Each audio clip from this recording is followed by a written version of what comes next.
Jan Morgan and Christian Whiton are back with me, and joining me now as well here in the studio, Fox News contributor Steve Moore. So, Christian, first to you. Does it make any sense that the government would take away a person's right to keep and bear arms, a natural, fundamental right, according to the Supreme Court, because some bureaucrat put them on a no-fly list? No, of course it's unconstitutional, but also it's ineffective. The way you stop a bad guy with a gun is to have a good guy with a gun. And the right to keep and bear arms was not put in our Constitution so that we can go and hunt ducks, even if Obama and Bill Clinton and others on the left think that. It's a political right. And why do we need this political right? Well, Attorney General Lynch showed us this week when she said that anyone engaging in anti-Muslim speech that edges towards violence, whatever that means, would be prosecuted, which sounds very Orwellian.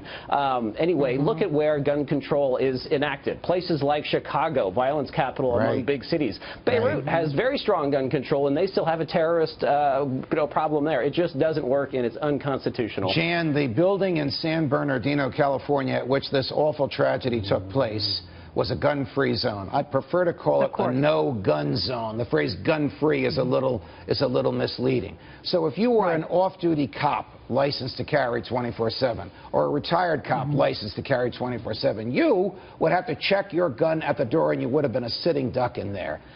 Don't these crazies know that? Don't they know exactly the soft underbelly to attack because the government has stripped us of our right to defend ourselves? Judge, I can't believe we're still even having to have this discussion. It defies logic. Once again, you look at California, how effective was the gun-free zone in protecting the lives of all those people? And if you really want to get down to the base, let's go back to Paris, France. You talk about the anti-gun agenda's utopia of a gun-free zone. There's a total gun ban there. And yet, how well did that work? How effective was that for the citizens in Paris, France?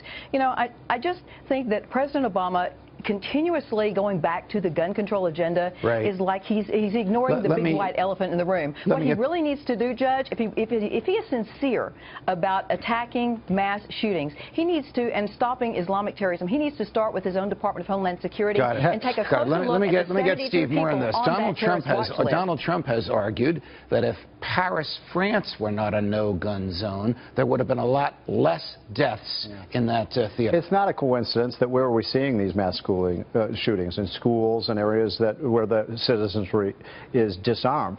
Now, here's what's so bizarre about this. You know what the American people have been doing for the last week? Buying guns. They've been buying guns. In fact, I know people in my own neighborhood, you know, homemakers who've never had a gun. They're afraid. They want to own a gun. And Obama's going out there and saying you can't. And gun stocks this week? Gun stocks are way up, and here's the point. President Obama is trying to disarm the American people when the first thing they want to do is go out and buy a gun because they're afraid, Mr. President Obama, they're afraid. Got it. Thanks, guys. Thanks for joining us.